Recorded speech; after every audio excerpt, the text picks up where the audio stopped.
Welcome to the Community Builder Podcast. The world is our classroom, and every moment is an opportunity to understand human connection at a newer level. On this podcast, we'll explore the minds of active community builders as they strive to leave their imprint on the world.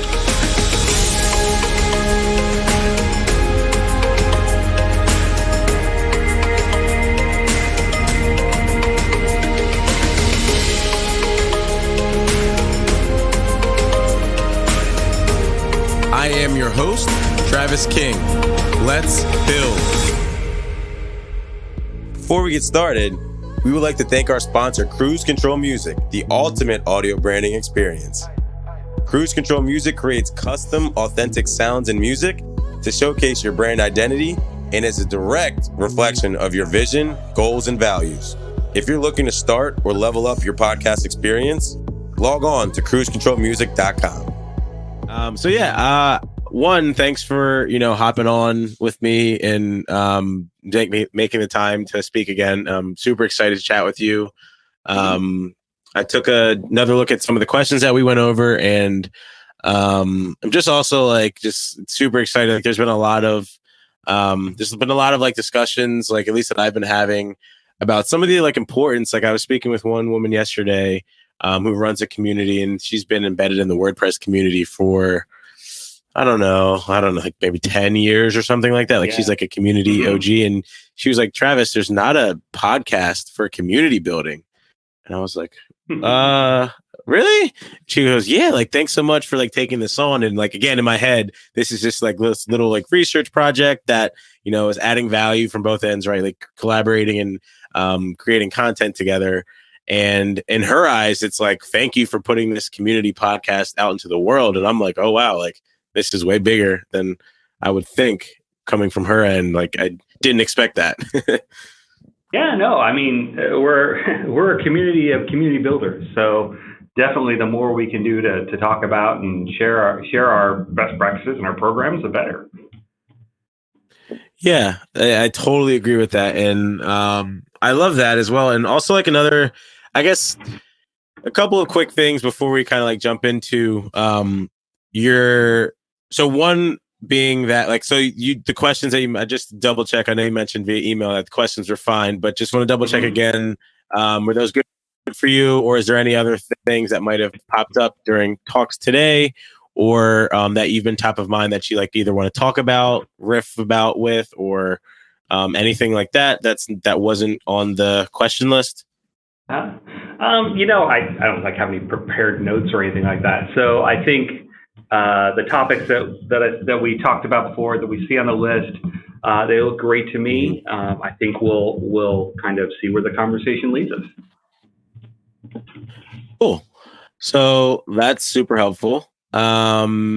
Great. So I guess, would you introduce yourself to our listeners and kind of let them know a little bit of context about who you are, what you're up to over at Box, and then also, I guess, some of the things that you mentioned about why you decided to, speak with me today.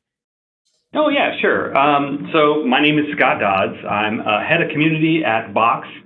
I've been here for a little over 2 years. And I've been working with sort of B2B online communities and customer engagement for probably over a decade. And I'm like I said, just really excited about getting to talk with other community practitioners and share best practices. And because for such a collaborative type of role, I feel like we could be doing more with our fellow community builders. Awesome. And I love that, what you said about doing more with our fellow community builders. Do you ever feel like there's a sense of loneliness at the leadership level? I feel like I've heard it before. Yeah, no, it's definitely a challenge when you're kind of bringing something new, because effectively what you're doing is you're bringing something new into a culture, a new way of interacting with, in my case, your customers. A lot of people are very used to, what marketing does, and people are very used to what sales does. And and even what customer success, although that's still a relatively new role within, at least within cloud services and software as a service businesses. But when you think about the question always comes up is, where does community kind of fit into that? And there's a lot of different answers, but I think that the core underlying piece of it is that, well, community should really be permeating all of that. It's like you don't take your phone system and you say, well, this is the phone system that we have for our customer success team, and this is the phone system that we have for our marketing team, and this is the phone system that our product teams can use. I mean, this is and these are like you don't have like these are this is project management as a discipline that happens within like sales. This is product management that happens in support.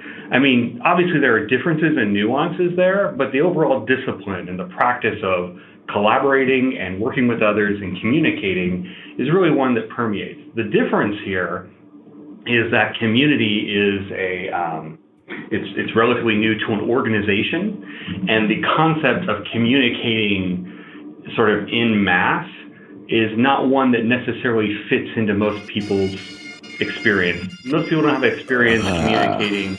Sorry, someone's birthday, and they're going on a fun little right. And I'm like, I'm such an ass. I'm over here. I'm like, I'm recording a podcast, guys, and they're just like, and I'm, and then. But that's. I mean, we can riff off that. I mean, the concept of people socially getting together and celebrating someone's birthday is also this kind of it's a collaborative kind of community event that people think about, but they don't think about how to apply that same kind of working together in a group or with a large group. In my case, with hundreds of thousands of people, in a kind of broader context. The people who really do this most often are people who run like large events and shows, people who do like moderated panels and things like that. But the idea of taking that kind of interaction into an online space is still a little foreign to most people's experience. And when it's foreign to their experience, they have a hard time building a mental model to apply it to what they do. Right. And I think that's so important. Oh, sorry, go ahead. Oh, no, I'll talk as long as you let me. But I just kind of bring it back. That's why I think community and community practitioners and managers all play such an important role, because not only are we there to help our customers kind of engage and find the right things that they need, our community members do that, but it's also about looking inward and helping our internal audience to engage better with our customers. So we kind of play that nice moderator. I mean moderator in the sense of like a panel moderator mode versus the moderator that you typically think of in online forums, so with the band hammer and stuff like that. Right, and I love what you said about the idea of like being a moderator. I know during some of our conversations, the idea of like this, this community builder being this concierge, this person, this moderator that's, having different people have conversations that help move them towards a collective purpose. And you mentioned like once you get this, it's kind of like everything starts to flow in a sense. Yeah. And I'd love to talk a little bit more about that, or hear your insights or more on that. Absolutely. And again, I do think it's really kind of central to understanding the core of what communities are and what moderation is. A lot of people, when they think of moderators, especially online moderators, they think of the guy or the person who's going and deciding who's going to get banned, who's not doing what they should be doing, and who's doing the wrong things and correcting that behavior. But the problem with that approach is it's very, antagonistic. But the reality is you should be thinking of it in terms of, how do I help this group of people get together and achieve, their goals, hopefully towards a common purpose. And if you kind of think about it in that way, I mean, that's why I think I like the concierge kind of model or mental model. So when you go to a hotel, concierge, he's not necessarily the one who, gets you registered or take your bags or get your mail mailed or pick up your dry cleaning. But they're the person who makes sure that, all those things are kind of able to happen and you're able to be successful. I need to get, matinee tickets for, my family. You might go to the concierge and they'll help you out. They might, depending on the level of service that they're, equipped to provide, they might actually kind of get you to a kiosk or agent to help you kind of set that up. They might direct you over to a specific person who's assigned to do that, or they might point you towards the best location to, for Ticketmaster or some other kind of product. The concierge is there not necessarily to solve your problem, but to help you get it solved. And it's helping you get to the right answer, the right place, the right thing that needs in order for you to get what you need to get done. And I think that's true in community as well. When you're doing a good job of moderation and community management, you're helping the members in your community be successful. You're helping, and that includes, again, both your external members, your customers, or your internal company members. So for a community, especially an online community, to really be successful in a B2B context, you have to solve both sides of that equation. Your customers have to be finding value and getting success and their answer or whatever it is that they're looking for from the community. And your business must be getting success and must be getting the things that they need out of that community. For both of those two to be successful is what it takes for your community program to be successful. So when you put yourself in that position and you understand, okay, this person who is coming on the community and maybe is really angry, they're incensed, they're flaming the boards or something like that, recognizing that, hey, this person's got something that they want to accomplish. They've got their reason that they're here and they're complaining, they're shouting. Number one, they care. If they didn't care, if it wasn't worth it to them, they wouldn't even bother. It takes effort to actually go to your community and make that kind of a complaint. If you engage with them in a positive way, to kind of say, hey, and understand you're trying to solve this problem, you may not be able to solve it. Let's be upfront. If they're complaining about your product and there's something wrong with it that doesn't work for them, sometimes you can solve it. Sometimes the product doesn't work that way. But if you can engage with them in a positive way, hey, this is obviously very important to you. Can you give me a little bit more detail? Kind of help them try and track down of what it is they're really trying to achieve. You might then be able to understand that, they're trying to accomplish this. And you can engage with other members of the community to help try and solve that, or engage with your internal audience, your product teams in this case, to say, hey, here's a feature that this particular customer is kind of interested in. Now, doesn't mean that, again, you may not be, guaranteeing you're going to build that next feature right into your product, but you are kind of accomplishing something for them. The person came on here in one sense to be heard. So if you are able to respond positively, listen and understand what it is that they want, and then get that to the team that might be able to do something about it, that's accomplishing quite a bit. At the end of the day, they may not get what they exactly wanted, and that do this feature thing that they wanted to do, but they have been able to be heard and able to get the information to someone who might do something about it. That's really more than what we can expect from many of our companies today, but we should be expecting that kind of thing, and I think communities can help us get there. Yeah, I love that, and also it reminds me of the something else we talked about last time, which was the idea of warts. So for some of the people out there, I guess, could you share your point of view on what warts are, why they are important to communities, and why they're important to people, just in general? That's right. So when I think warts, it's the things that are your product doesn't do well or your business doesn't do well at. That it's those kinds of rough edges of your company, and we all have them. Everybody has something that they may not excel at. And I guess the idea is that no person, and therefore no company and no product, is perfect. So if you recognize that as a starting point, you can take feedback with what it is, in that it's an opportunity to improve.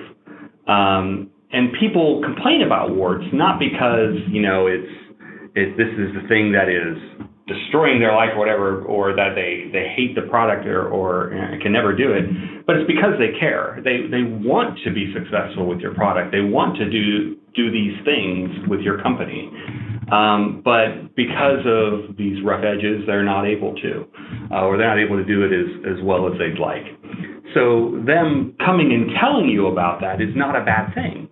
And that, especially again, if you're afraid that someone will tell you bad things about your product, especially if they're bad things that you probably already know, the first reaction is, oh, we don't want to hear it.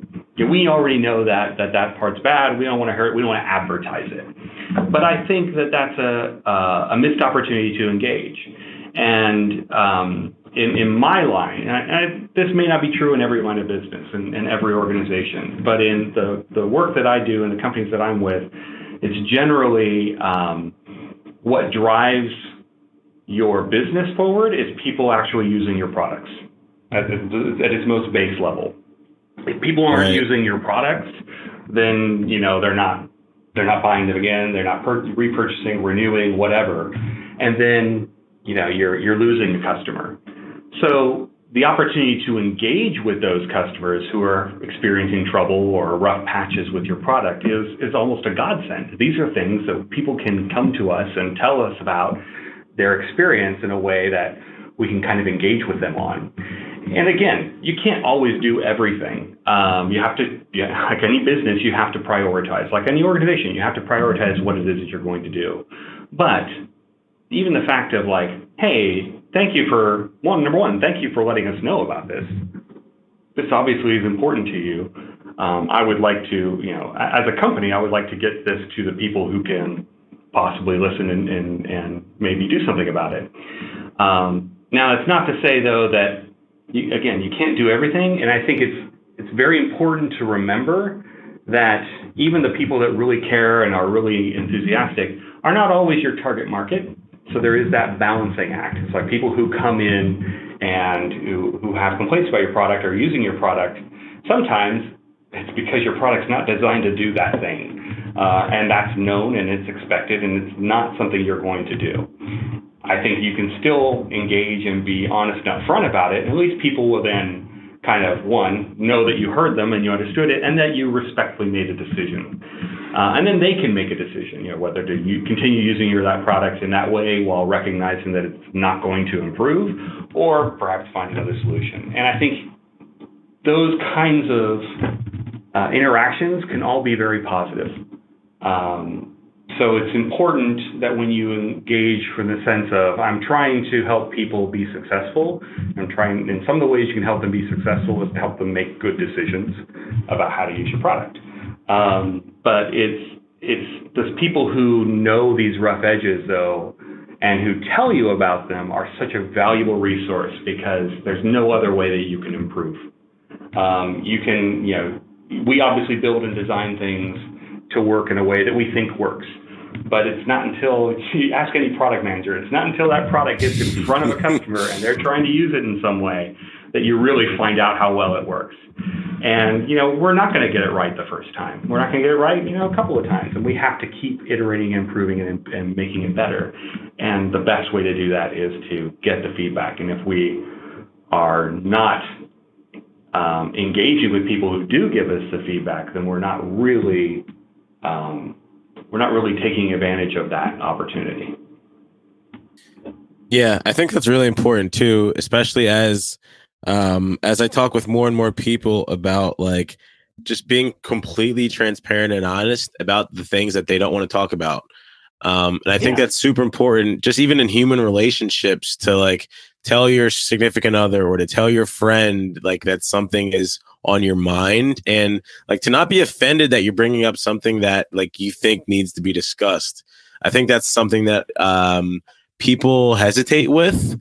And I even myself find times where I'm like, wow, do I really want to bring this up right now? And is so-and-so going to give me an awkward look if I do? But at the end of the day, like, know that I'm going to get to this conversation 2 weeks from now or 2 months from now if I don't bring it up right now. So I think it's just important to remember, not just in our companies that we work at, right? Like, yes, products work, products fail, products succeed, all those beautiful things. But like, even at the fundamental level of being a human, like, it's okay to bring up warts to people and like tell them what's on your mind and actually talk through that stuff. So I love that you tied it back into business as well. Yeah, and it's not to say that we seek out the warts in our own product and just like posting about them and asking people for feedback. Although I've seen some people do that in some ways. But certainly, if someone brings something to you, recognize that it's important to them, important enough that they took the time to tell you about it. And think about the last time you told someone else something that you felt about product or the service or whatever, and how many times you just walked away and were just dissatisfied and unhappy with the experience. The fact that someone came and said something is so valuable, and that we can then take that and respond to it is in many ways the very least we can do. Right. Yeah, there's just value in just that like exchange of like negative feedback and like learning. Like, literally, that's what happens. And it's funny that people package it. Yeah, but I think you also said something else really, really, really important, which we miss all the time, especially when we get into business and organizations and technology, is that it's really people and people. It's people using products that other people have built. I'm not, there's not this like mythical faceless customer or user who's using my products. There's not this mythical, technology company that built something. People build these things and people use them. And the act of bringing these people together to talk about them in a conversation is huge. And I think that there's some discomfort there because people aren't used to that. Especially, think about, the discomfort that you get sometimes just going into a crowd of people who you don't know. And yet, there are some people that you want to engage with or connect with or whatever. There's discomfort there. And sometimes putting a kind of a bit of a barrier between you and that other person is a way of kind of having some defense against it. But there's, it's that act of, putting distance between people is what really kind of creates the dissatisfaction on both sides. But once you can start to talk and listen and engage and have conversations, people are willing to both say things that they might not have said, and to benefit and to a positive outcome, but also understand something they hadn't before. And I think that works both ways. A customer can, if they're talking to a person, they think the person has actually heard them, can say, you know what, I hadn't considered that before, and I can understand. I may not agree with it, the decision that you made, but at least I can understand why you made it. You're not arbitrary, you're not capricious, you're not doing this just to make me unhappy. And I think that's a piece that we neglect, and I think the community can kind of help bridge that gap. Yeah, I think that's really important to to understand, again, like, everybody is human. Like, we are literally doing all of this together. And it's super fascinating to me, just like stepping back for a second and think about the fact that there are literally, 10,000 plus different sorts of like events happening daily where people literally leave where they live, go to this place, and talk about a thing that was built by someone else who they probably don't even know, but they're so passionate that they do this twice a month. That is mind-blowing to me. Yeah. Just that in of itself. And it's really funny because I feel like there's a lot to be said about like the value of connecting people with something that's so intangible but yet so valuable at the same time. Like there's something to be like said there, and the value, but I feel like it's I feel like it's starting to be surfaced a little bit, but I feel like no one has yet, at least that I've come across, to really drive home the like impact of connecting people to people for some sort of result or outcome. I think that when that happens, I think it's going to be a really fascinating time, not just for like the community world, but like just for people in general, right? Like to know that like going to this like thing that you met some person who lives in your neighborhood who also likes going to this coffee place, and now you become best friends, and now they're in your wedding. Like this happened because you randomly met up about this thing, which I think it's not yet like, no, that's like further down the line, futuristic thoughts. But it's like one of those things that like, go ahead. Yeah, I think that happens though. I think I've heard telltales of people who meet online and discuss things and get involved and passionate about it, and then connect in real life and connect and go on and have deeper relationships. That happens today. Where I think in my world in particular, I think it varies in different kinds of communities, but in like a B2B in particular environment, people kind of scoff a little bit about, oh well, yeah, of course they're going to bond over their shared interest in Stranger Things or whatever entertainment or other kind of cultural event they're doing, but are they going to bond like that over my product? And people are sort of dismissive about it, but I think it's and in fact, a long time ago when I was first getting into like online community and stuff, I kind of, felt the same thing. It's like, oh yeah, I can understand why people would want to kind of connect and help solve problems about technical things and other stuff. But yeah, I don't know that this is for everybody. The thing that really changed my mind is I ended up working with some folks over at FICO, the credit score folks, and they had a community. And their online community, and they still have one today, it's just very popular, very, very successful.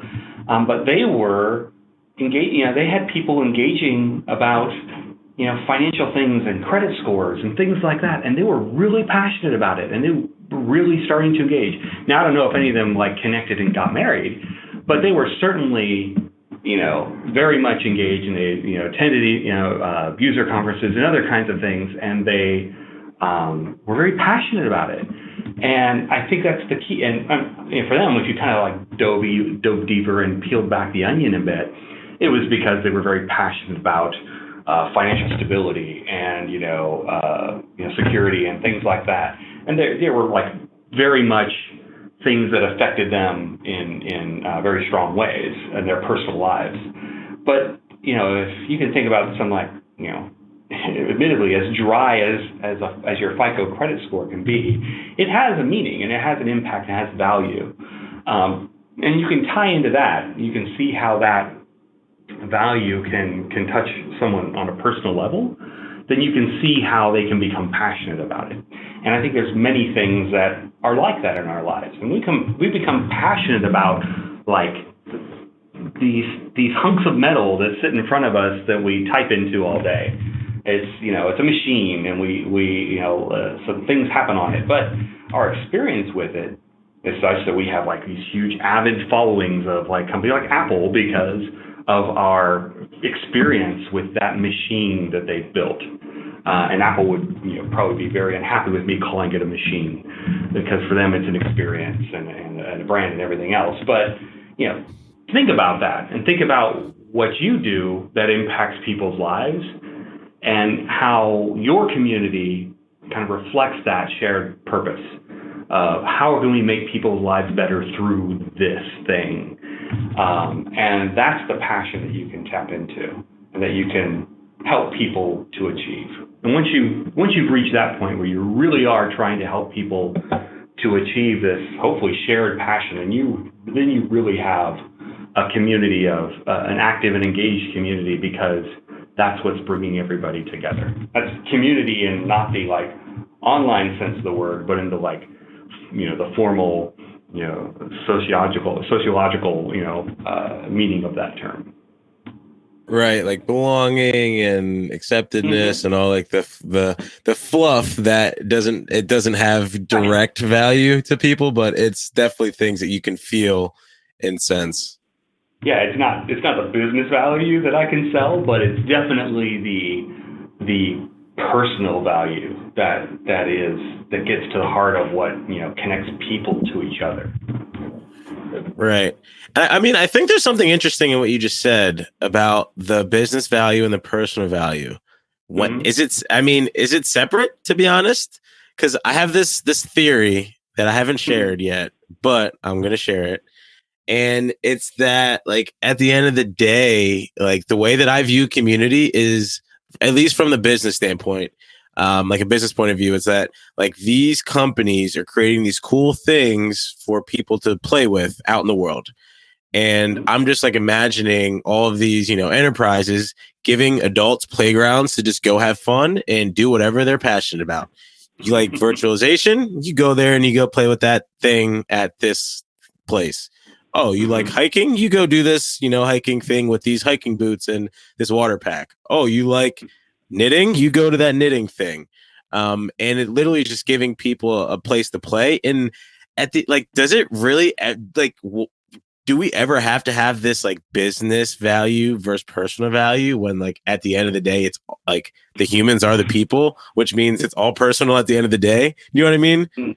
I do, but I think that there are different contexts and different languages that we use in Mm-hmm. those contexts. And in a business context, the language is about impacts, value, money, return on investment. And those have very discrete meanings within those contexts. And I think maybe it's a matter of being able to translate the value that you see from a personal perspective into that other language of impacts and dollars and other kinds of things. I see where you're going with it, but I do believe that you have to bridge that gap. And I think that if you were to talk to maybe the CEO, yeah, he's like, absolutely, the things that people do with our products are changing their lives, and it's really passionate and whatever. But I also think if you're talking to the CFO, who's going to be justifying your budget, your program, he says, oh yeah, that's great. What kind of money is it going to make for us? At the end of the day, you have to be successful in both. Right. And I think you also touched on this, actually. No, I love that point of view because it's super helpful and insightful. And I think you also touched on the notion of, I think it was cash, or like the power that, like, having like revenue, like, you need to be able to sustain your like what you're doing, right? Like, even just like a typical, going back to like the very early days of community, like getting food, getting water, making shelter. Like, you need to be able to Mm-hmm. sustain that for a certain number of people in order to literally survive. Um, so I guess, could you speak a little bit to, like, either some of the challenges that you've experienced with, sustainability in a community and, like, fighting for a budget? Or because I know that, like, in talking with community builders who are just starting out with like very small teams, it's like, well, how are we supposed to make a case for, building resources or getting a budget to, like, Mm-hmm. run these communities? Like, could you talk a little bit to that? Sure. I mean, it's kind of interesting you bring it up because I'm getting, again, flashbacks to sociology class about the components of community and survival. You have to have shelter, you have to be secure, you have to have food, those kinds of things. And I Mm-hmm. think, the metaphor is pretty apt. You have to have a place. In order to build that place, you have to have, fuel or money to kind of keep it going and keep it secure and keep it all these things. How you get that, is where maybe the metaphor breaks down a little bit. But is, I think, going back to the, like, are you able to translate the personal value that people are seeing into that business value? Are you able to match both sides of the equation? Can I build a community that works and is very, very valuable to our customers, while at the same time is providing value to our business users? And I think that on the customer side and the member side of the community, the biggest fuel that you get is activity. It's people at the end of the day. Online communities in particular are a numbers game. It's about bringing in enough people and seeing enough activity that you can then bring in more people, because people want, it's funny. I always get people say, well, if we just like publish a lot of content, that's probably sufficient, right? It's like, well, except that you can have all the content in the world, and that's called a knowledge base. But if no one puts a question to your knowledge base necessarily, they post a question where they think people are going to give an answer. And in fact, I see this all the time. You end up having you'll have maybe an online community that has lots of different forums and whatever, and guarantee that the most posts will end up going to the place that already has a lot of activity. Usually the one on the top, where people see it first and they see that there's the most recent post has happened there. People, and regardless of what the topic is, the main topic, may be how do I sync my content. Whereas, lower down, you may have how do I update my billing information? People may go into the first forum and post, I need to update my billing information, and I can't figure out how to do it, because they see that's where all the posts and activity are. You post a question where you think you're going to get an answer. It's pretty simple. But so I post where I think I see people who are answering questions. And, the topic, is almost the secondary thing. Am I going to get the right answer? But the very first thing that has to happen is I need to get an answer. If I don't get an answer at all, then I have no point in posting. So on the community side, numbers are your fuel. People are your fuel. Activity, visible signs of activity are your fuel. And then I think from there, that's the base level. That's like the basic shelter.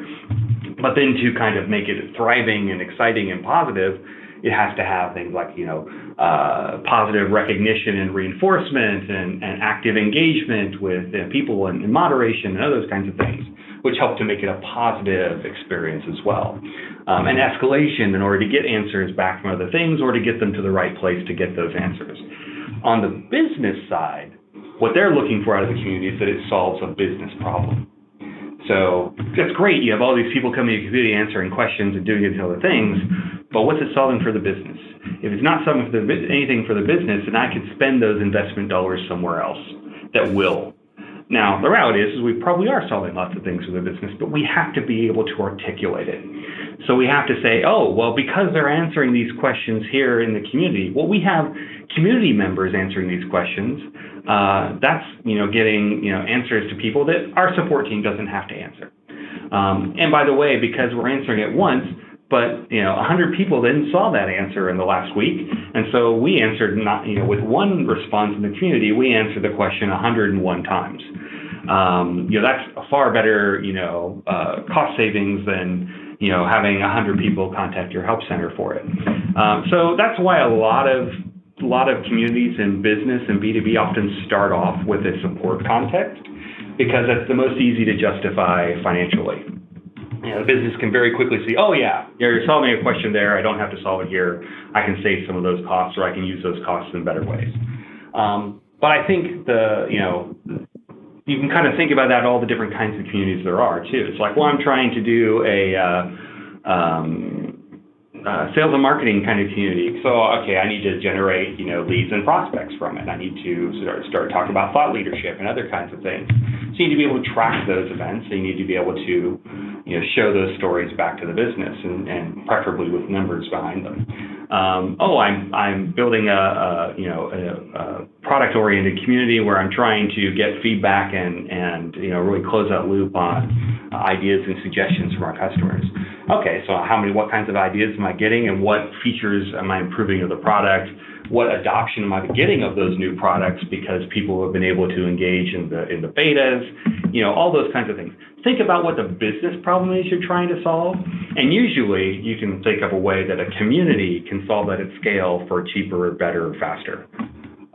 So that's what I mean when I talk about articulating it for the business. It's what is the business problem that your company is concerned with, and how might engaging with your customers, especially engaging at scale, help solve that problem?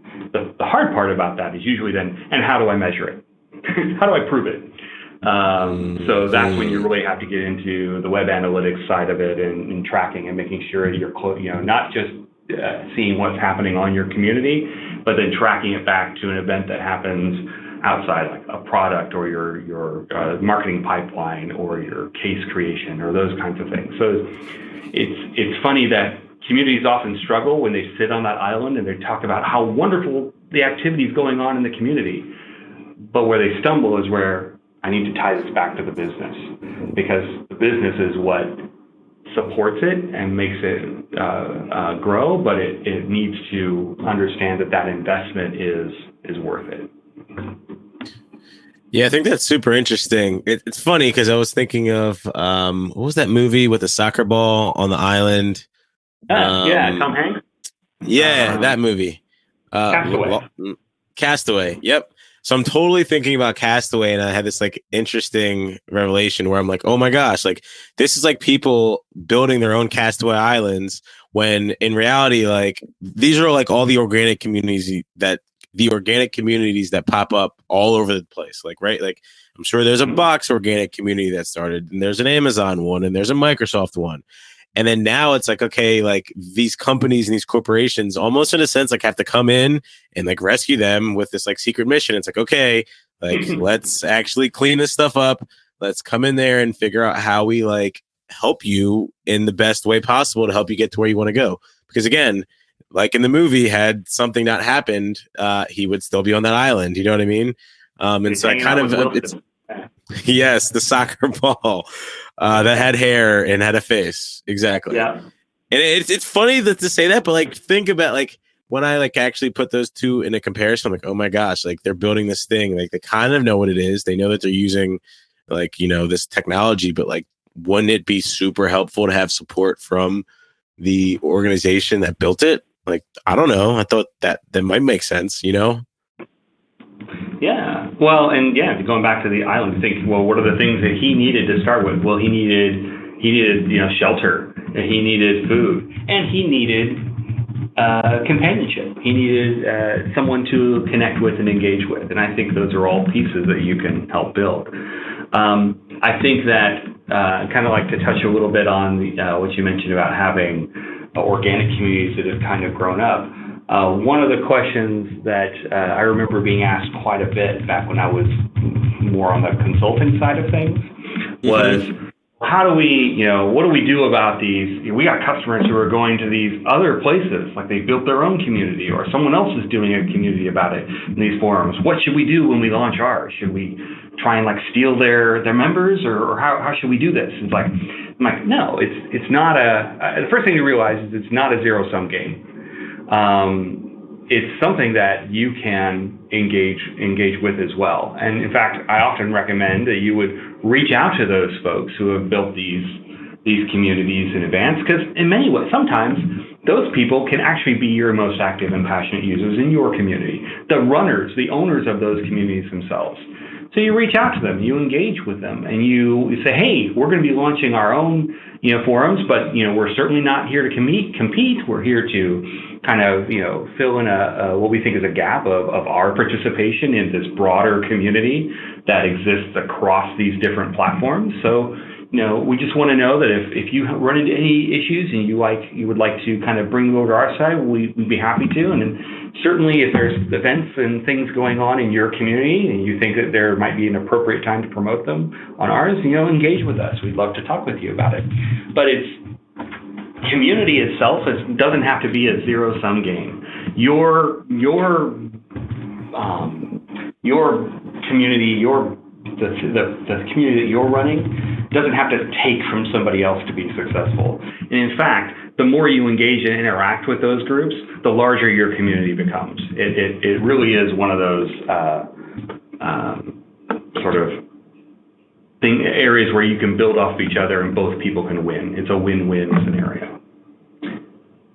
Yeah, I think that's super important, especially as another thing I've also like another common thread from conversations that I've been having with like enterprise, specifically community builders, is how much they want to work with each other.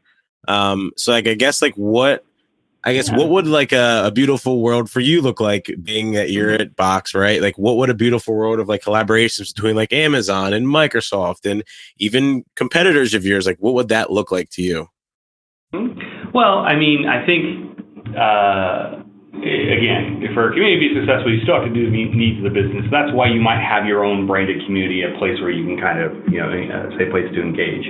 But certainly, interacting with like the Amazons and Googles or Microsofts or other folks that are partners of Box or your company, you can reach out to their communities. And what you don't want to do is just start going there and start posting and start promoting your own community, because that's kind of like you're walking over to someone's house, someone's party, and you're saying, "Hey guys, what a lovely party! You should check out my party too. It's just right down the block, happening right now. You should head on over." That's the last thing you want to do.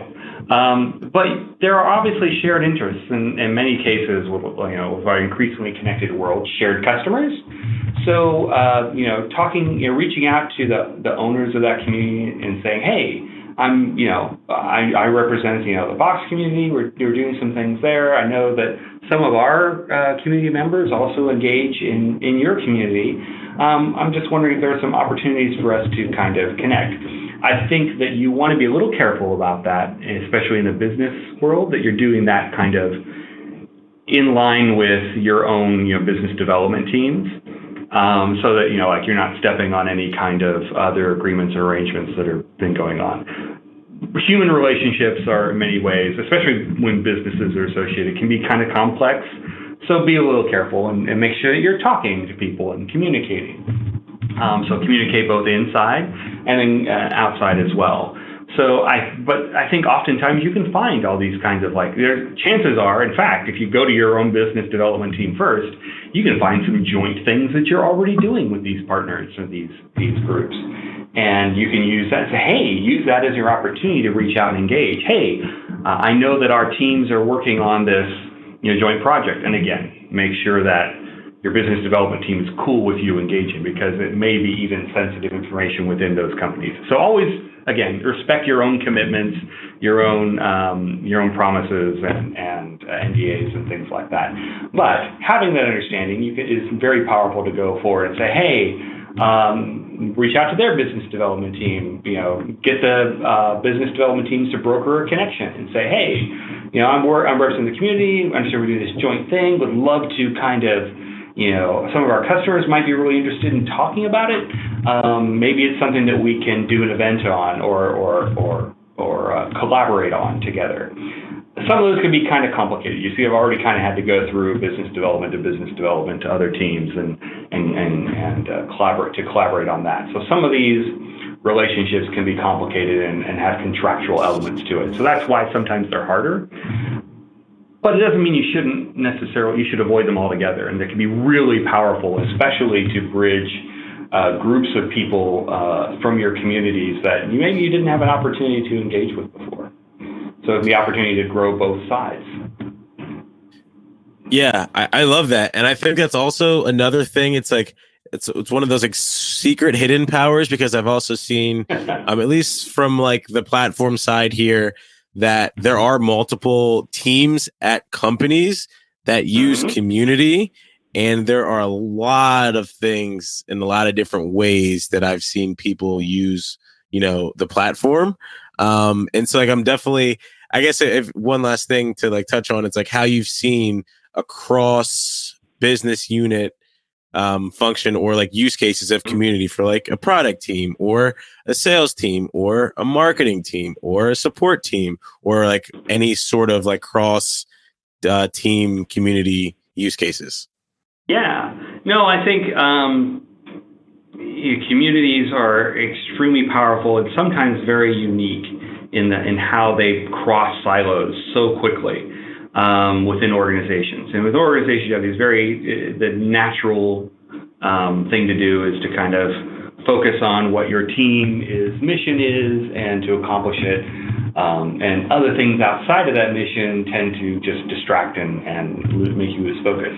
Community's not like that, and often because we are carried along those paths by our customers who don't respect those silos and shouldn't respect them. Company, I don't have as a customer myself, I don't have a relationship with a sales organization. I mean, I have it with a salesperson, but I could care less about the who's in sales and who's in marketing and who's in product and who's an engineer. For me, it's the company and the product that I bought, and I want to be successful with it. And if my problem that I'm working on with support actually has something to do with what marketing is doing, and from a customer perspective, I could care less. It's still something that I want to get done or I want to solve.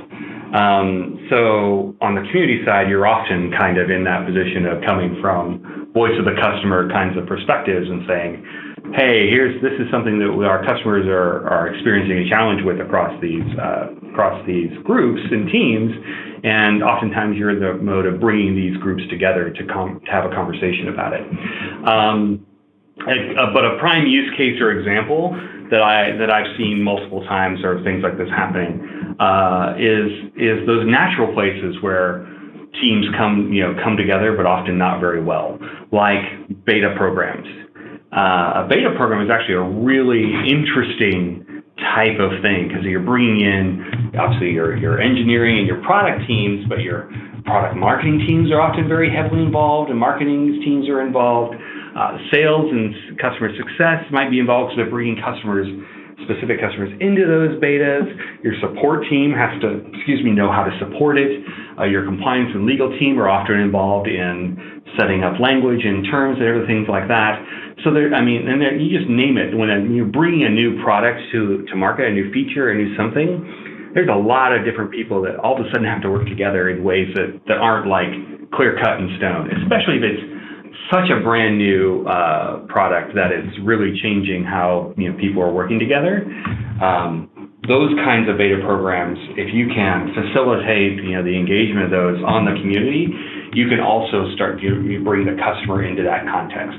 So once now that I've got the customer in and potentially talking to support, talking to product teams, talking to engineers, talking to product marketers, talking to maybe folks on the sales team who might be taking the benefits and learnings from these things back to their go-to-market teams. Find those areas, those use cases that are that naturally cross silos, and find out how community can help bring those together. And I think those can be really, really powerful. And you get a lot of, at the very least, you'll get a lot of people, learning about that. I won't say that they're not frustrating, because again, you're trying to overcome a lot of organizational momentum with some of these silos that these people aren't naturally necessarily working together on. But if you can kind of help them do that and bridge that gap and connect them with the customer and include the customer in that process, then you're definitely going to learn some really important things and hopefully grow and improve that experience as you go. Totally. Love that. I think that's a perfect place for us to kind of start wrapping stuff up, because I saw that we had a couple minutes left, and I also want to be conscious of your time, because I know that's one thing we don't get back is the time, and so I want to make sure when we do have these conversations that we stick to what the calendar invite tells us. Yeah. No, I appreciate it. I could certainly feel like I could talk about these kinds of things forever if they let me. But right? yeah, I feel the same way. I know, but I love to talk shop. But yeah, we have limited time in the day. But I really thank you for putting this together. I think that this is it's very powerful for the different teams to start, the practitioners of the community to start working on these problems together and sharing the success stories. So I think it's really cool that we now have this resource to use that going forward. Of course, and I'm just grateful for you, hopping on and sharing your time with me. And also, I'm sure everybody listening is super excited to, just dive in and learn more. And also, just one thing too, kind of more so like just post kind of like conversation, like post episode conversation sort of things. It's like any sort of way that because one thing I've been trying to do, and I don't think I've been doing a great job at it, is trying to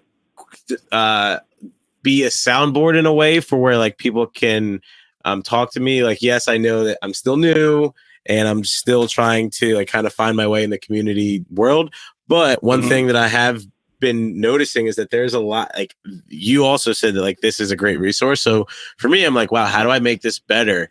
And part of that is how do I like one thing like I have the power to make better is, like you said, like getting feedback and figuring out ways that we can use it. And so like right now, I'm not sure if you saw the news, but Meetup just got a new CEO, like literally Monday. I didn't see that. Wow. So, yep. So we got a new CEO Monday. His name is David Siegel. He came previously, he was at Investopedia, and he started literally Monday. And so there's a lot happening. I'm sure you're fairly familiar with like acquisitions and that sort of thing, and new CEOs and all of that. And so like right now there's just like it's a crazy time, but at the same time, like there's still a lot of opportunity to like work on projects and things and even just have conversations. So one, just wanted to open that up to you, even if it's like a 10 or 15 minute conversation. Like, hey, Travis, like I have this idea or thought, like, is this something that Meetup could do? Or I'm looking to solve this problem right now for, your community strategy for the year. Like, do you guys have experience, or what sorts of data, like even just perfect example. It's like, hey, Travis, like what data do you have on XYZ topics or whatever you can think of? Like, feel free to shoot me like an email, because these are questions that we're currently like rapidly exploring. And me personally, I'm just trying to like figure out the best ways of how Meetup can be helpful to supporting leaders like yourself at these companies. And so for me, I'm like, wow, like if like what things right now is a priority of Scott's that we could potentially help with that would make his life so much easier. Like, I don't know these things. And so the best way I know to find them out is just to ask. And so I just want to like open up that dialogue saying like, hey, like if there are things that you feel important, or if there's any priorities that you would focus on, just from like an overall industry standpoint, from being someone that's been in the field for a while, or if you even know of like how you would approach this if you were me, totally all ears, and would love to chat more about those sorts of things. Sounds good. And I think for folks listening, I would just encourage you to reach out to other community practitioners. At the very least, a lot of the social networks can help with that. LinkedIn is a good resource for that as well. And I think most people, as Travis can attest, when asked about community, they're very excited and passionate and want to talk about it. And I think that goes for most of us. I know there's a few organizations out there that also kind of bring different folks together, but there's also a lot of very informal meetups as well. So take a look, reach out to people, find out where they're going, what they're connecting with, and how they're doing things, and broaden your own community of people that you connect with. And I think that all of us have that ability to kind of connect and reach out, and at least you have a specific reason to do so. It's not like one of those networking events where you're just kind of walking around introducing yourself. You've got legitimate questions about practicing. You want to learn about other people's experiences. I think that that kind of networking can be extremely powerful. And I think that if anything, community practitioners should know how to do it. Yeah, that's definitely so. It's so funny where you're like, oh my gosh, like you're a community builder, but like how do you connect with them? And it's like, well, do what community builders do. Go talk to them. Yeah. Go have meetups. And yes, totally. Well, Scott, thanks so much again for, hopping on with me, and I really appreciate, sharing the microphone with you, and super excited to, continue these conversations when we both have the opportunities to do so again. And I can't wait till we do this again. Yeah. And thanks again for the opportunity. I really enjoyed it. Thanks for listening to the Community Builder Podcast. If you received an ounce of value from this podcast, share it with your friends. Oh yeah. Don't forget to leave me a 5-star review. I need those. Remember, each perfectly laid brick moves you one step closer to building your community.